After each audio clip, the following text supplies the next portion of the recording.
India இன்று பல துறைகளில் முன்னேறி வருகிறது. போதுமான மனித வளமும் அறிவு வளமும் அதற்கு இருக்கிறது. அந்த மனித வளத்தையெல்லாம் சமத்துவம், சமநீதி என்ற அடிப்படையில் பயன்படுத்தினால் இந்தியா உலகுக்கே ஒரு முன்னுதாரண தேசமாக விளங்க முடியும். ஆனால் உலக நாகரிகத்துக்கு வித்திட்ட தேசங்களுள் ஒன்றான இந்தியாவில்தான் பல தேசங்களில் காண முடியாத ஓர் அநாகரிகமும் வேரூன்றி இருக்கிறது. அதுதான் தீண்டாமை, ஜாதி பிரிவினை என்ற அநாகரிகம். காலனித்துவ ஆட்சியாளர்களிடமிருந்து கூட விடுதலை பெற்றுவிட்டது அந்த தேசம். ஆனால் காலம் காலமாக தங்களை மேல் ஜாதி என்று கூறிக்கொள்பவர்களின் அடக்குமுறையிலிருந்தும் அநாகரிகத்திலிருந்தும் விடுதலை பெற முடியாமல் தவிக்கின்றனர் கீழ் ஜாதி என்று வகைப்படுத்தப்பட்டவர்கள். மேலை நாடுகளில் கூட தோலின் நிறத்தின் அடிப்படையில்தான் இன ஒதுக்கல் கடைபிடிக்கப்பட்டது. ஆனால் இந்தியாவில்தான் பிறப்பின் அடிப்படையிலும் செய்யும் தொழிலின் அடிப்படையிலும் ஒருவன் மேல் ஜாதி என்றும் கீழ் ஜாதி என்றும் தரம் பிரிக்கப்பட்டான், இன்றும் பிரிக்கப்படுகிறான். அந்த அநீதிகளால் பூனி குறுகி போய் சுயமரியாதையை இழந்து தாங்கள் மனிதர்கள் என்ற உணர்வையும் மறந்து போன உயிர்கள் எத்தனை கோடி இருக்கும்? அந்த எண்ணிக்கையை வரலாறு கூட மறந்து போயிருக்கும். பாதிக்கப்பட்டோரில் பலர் அது நம் விதி என்று ஒதுங்கி நிற்க, அது விதியல்ல, ஆதிக்க வர்க்கத்தின் சதி என்று துணிந்து சொன்னார் ஒருவர். அறியாமையும் மூட நம்பிக்கைகளுமே தீண்டாமைக்கும் ஜாதி கொடுமைகளுக்கும் காரணம் என்று நம்பிய அவர் தாழ்த்தப்பட்டவர்களை தூக்கி நிமிர்த்த சுயமரியாதை இயக்கத்தை தோற்றுவித்தார். இத்தனைக்கும் அவர் நாயக்கர் எனும் உயர் ஜாதியில் பிறந்தவர். அப்படி இருந்தும் ஜாதி கொடுமை, தீண்டாமை, மூட நம்பிக்கை, பிராமணியம் போன்றவற்றை எதிர்த்து தாழ்த்தப்பட்ட மக்களுக்காக குரல் கொடுத்தார். அவர்தான் தந்தை பெரியார் என்று தமிழ் உலகம் மரியாதையோடு போற்றும் திரு ஈ.வே. ராமசாமி. 1879 ஆண்டு செப்டம்பர் 17 வேங்கடப்ப நாயக்கர், சின்னத்தாயம்மாள் ஆகியோருக்கு மகனாக தமிழ்நாட்டின் ஈரோட்டில் பிறந்தார் ஈ.வே.ரா எனப்படும் ஈ.வே. ராமசாமி. குடும்பம் வசதியானது. இருந்தும் அவர் 3 ஆண்டுகள் தான் கல்வி கற்றார். இளம் வயதிலேயே படிப்புக்கு முழுக்கு போட்டுவிட்டு தந்தையின் வணிக முயற்சிகளில் உதவத் தொடங்கினார். உயர் ஜாதி என்று கருதி கொண்டவர்கள் வாழ்க்கையை அனுபவித்துக் கொண்டிருக்க, ஈ.வே.ராவுக்கு மட்டும் சிறு வயதிலிருந்தே சமத்துவம், சமநீதி என்ற எண்ணம் வளரத் தொடங்கியது. சமுதாய பணிகளில் ஈடுபடத் தொடங்கினார். 1919 ஆண்டு 40 வயதான போது மகாத்மா காந்தியின் கொள்கைகளால் கவரப்பட்ட அவர் மளிகை வியாபாரம் உட்பட நல்ல வருமானம் தந்து கொண்டிருந்த அத்தனை தொழிலையும் விட்டுவிட்டு சமூக பணி செய்வதற்காக இந்திய தேசிய காங்கிரஸில் சேர்ந்தார். அப்போது ஈரோடு நகரமன்ற தலைவர் பதவி உட்பட மொத்தம் 29 பொறுப்புகளிலிருந்தும் அவர் விலகினார். காந்தியடிகளின் கொள்கைகளை ஏற்றுக்கொண்டு அந்த இயக்கத்தின் பல்வேறு பணிகளில் தன்னை ஈடுபடுத்திக் கொண்டார். 1922 ஆண்டு திருப்பூரில் நடைபெற்ற தமிழ்நாடு காங்கிரஸ் கூட்டத்தில் கீழ் ஜாதி, மேல் ஜாதி என்ற பேதமில்லாமல் எல்லோரும் எல்லா கோயில்களிலும் நுழைய அனுமதிக்கப்பட வேண்டும் என்ற கோரிக்கையை முன்வைத்தார். பிராமணர்கள் அதற்கு எதிர்ப்பு தெரிவித்தனர். போராட்டத்தில் பின்வாங்காத ஈ.வே.ரா அடுத்த 3 ஆண்டுகளில் வைக்கோம் சத்தியாகிரகம் மேற்கொண்டார். அதன் வெற்றியால் தீண்டத்தகாதவர்கள் என்று ஒதுக்கப்பட்டவர்கள் அச்சமின்றி பொது சாலைகளை பயன்படுத்த முடிந்தது. நவீன இந்தியாவின் வரலாற்றில் அதுவே முதல் சமூக போராட்டமாக வர்ணிக்கப்படுகிறது. காங்கிரஸ் இயக்கத்தில் சேர்ந்ததிலிருந்து ஒவ்வொரு ஆண்டும் தீண்டாமையை ஒழிக்க எவ்வளவோ முயன்றார் ஈ.வே.ரா.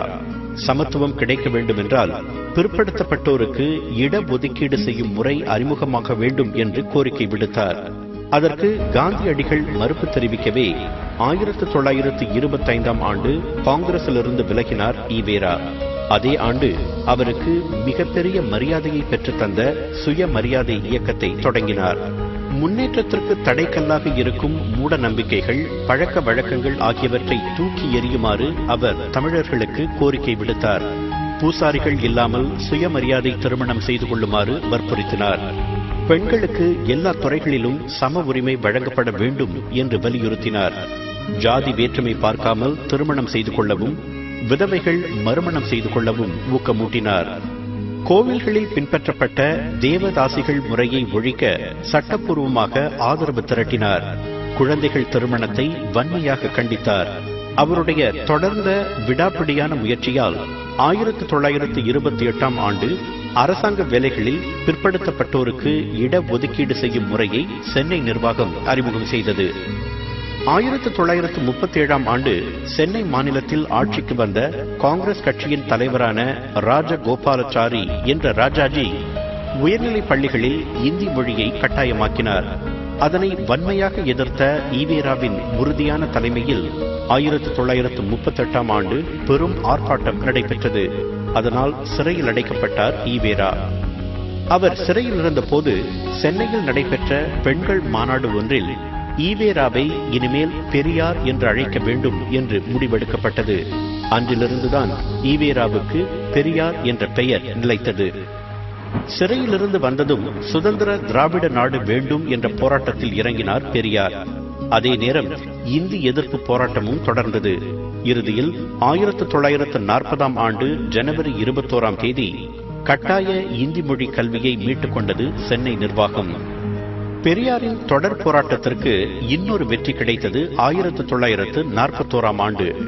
ரயில்வே நிலையங்களில் இருந்த உணவகங்களில் பிராமணர்களுக்கும் மற்றவர்களுக்கும் தனித்தனியாக உணவு பரிமாறப்படும் அருவருப்பான பழக்கம் அந்த ஆண்டிலிருந்து தடை செய்யப்பட்டது. 1944ஆம் ஆண்டு சேலத்தில் நடைபெற்ற கூட்டத்தில் கட்சியின் பெயரை திராவிடர் கழகம் என்று மாற்றினார் பெரியார். கழக உறுப்பினர்கள் தங்கள் பெயர்களிலிருந்து குல பெயர்களையும் ஜாதி பெயர்களையும் நீக்கிவிட வேண்டும் என்றும் கேட்டுக்கொண்டார். 1948ஆம் ஆண்டு தமது 70வது வயதில் 30 வயதான மணியம்மையை மணந்து கொண்டார் பெரியார். அதனை காரணம் காட்டித்தான் சிலர் திராவிடர் இயக்கத்திலிருந்து பிரிந்து அறிஞர் அண்ணாவின் தலைமையில் திராவிட முன்னேற்ற கழகத்தை தொடங்கினர். 1952ஆம் ஆண்டு 2வது முறையாக சென்னை மாநிலத்தின் முதலமைச்சராக வந்த ராஜாஜி ஒரு விசித்திரமான திட்டத்தை அறிவித்தார். பள்ளி பிள்ளைகள் காலை நேரங்களில் பள்ளி பாடங்களையும் மதிய நேரங்களில் அவரவரது பெற்றோர் செய்து வந்த தொழிலையும் கற்றுக்கொள்ள வேண்டும் என்பதுதான் அந்த திட்டம். குலக்கல்வி திட்டம் என்றழைக்கப்பட்ட அது தீண்டாமையை தொடரச் செய்யும் ஒரு சூசகமான திட்டம் என்று கொதித்தெழுந்த பெரியார் அதனை மீட்டுக் கொள்ளுமாறு முழங்கினார். அதன் விளைவாக 1954ஆம் ஆண்டு மார்ச் மாதம் முதலமைச்சர் பதவியிலிருந்து விலக வேண்டிய நிலை ராஜாஜிக்கு ஏற்பட்டது. அந்த பதவிக்கு வந்த காமராஜர் உடனடியாக குலக்கல்வி திட்டத்தை நிறுத்தினார். முதிர்ந்த வயதிலும் சமத்துவத்துக்கும் சமநீதிக்குமான போராட்டத்தை பெரியார் நிறுத்தவில்லை. அதன் பலனாக 1971ஆம் ஆண்டு ஜனவரி 12ஆம் தேதி ஜாதி குலம் என்ற அடிப்படையில் இல்லாமல் அனைவருக்கும் சமமான வேலை வாய்ப்புகளை வழங்கும் சட்டத்தை அமுல்படுத்தியது திராவிட முன்னேற்ற கழகம். பின்னர் 1973ஆம் ஆண்டு கருவறை நுழைவு போராட்டத்தை நடத்தினார் பெரியார். கோவில்களில் உள்ள கர்ப்ப கிரகத்துக்குள் எந்த ஜாதியைச் சேர்ந்த ஒருவரும் நுழைய அனுமதிக்கப்பட வேண்டும் என்பதே அந்த போராட்டத்தின் நோக்கம். இதுபோன்று தாழ்த்தப்பட்டவர்களுக்கு சமநீதி கிடைக்க வேண்டும் என்று தன் கடைசி மூச்சு வரை போராடி சுயமரியாதை உணர்வை விதைத்து தீண்டாமையை ஒழித்து ஜாதி கொடுமைகளை புறமுதுகிட்டோடு செய்த தந்தை பெரியார் 1973ஆம் ஆண்டு டிசம்பர் 24ஆம் தேதி தமது 94வது வயதில் காலமானார். அவரது வீரியமான பேச்சுக்களிலிருந்து இதோ ஒரு சில வரிகள். மூட நம்பிக்கைகளை பகுத்தறியாமல் பின்பற்றியதாலேயே உழைப்பாளி அடிமையாகவும் சோம்பேறி ஆண்டானாகவும் இருக்கும் நிலை வந்தது. சமுதாய வாழ்க்கையில் ஒழுக்கமே பக்தியை விட இன்றியமையாதது. ஒழுக்கம் என்பது சொல்லுகின்றபடியே நடப்பதும் நடந்தபடியே சொல்லுவதுமாகும். பக்தி என்பது தனிச்சொத்து, ஒழுக்கம் என்பது பொது சொத்து. பக்தி இல்லாவிட்டால் இழப்பில்லை, ஒழுக்கம் இல்லாவிட்டால் எல்லாமே பாழ். பெரியாருக்கு 1970ஆம் ஆண்டு யுனெஸ்கோ அமைப்பு விருது வழங்கி சிறப்பித்தது. அந்த விருதில் பொறிக்கப்பட்ட வாசகம் இது: புதிய யுகத்திற்கான தூதுவர், தென்கிழக்காசியாவின் சாக்ரட்டிஸ், சமுதாய சீர்திருத்தத்தின் தந்தை, அறியாமை மூடப்பழக்கங்கள் ஆகியவற்றின் எதிரி.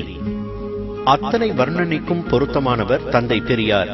அவரை போல் தனக்கு சரி என்று பட்டதை தயங்காமல் சொல்லும் அஞ்சாமையும், எதிரியாக இருந்தாலும் அவரை மதிக்கும் பண்பும், சமத்துவம் ஓங்க வேண்டும் என்ற உயரிய சிந்தனையும், இவற்றுக்கெல்லாம் மேலாக மூட பழக்க வழக்கங்களை தூக்கி எறியும் திணவும் தைரியமும் உள்ள எவருக்கும் வானம் வசப்பட்டே ஆக வேண்டும்.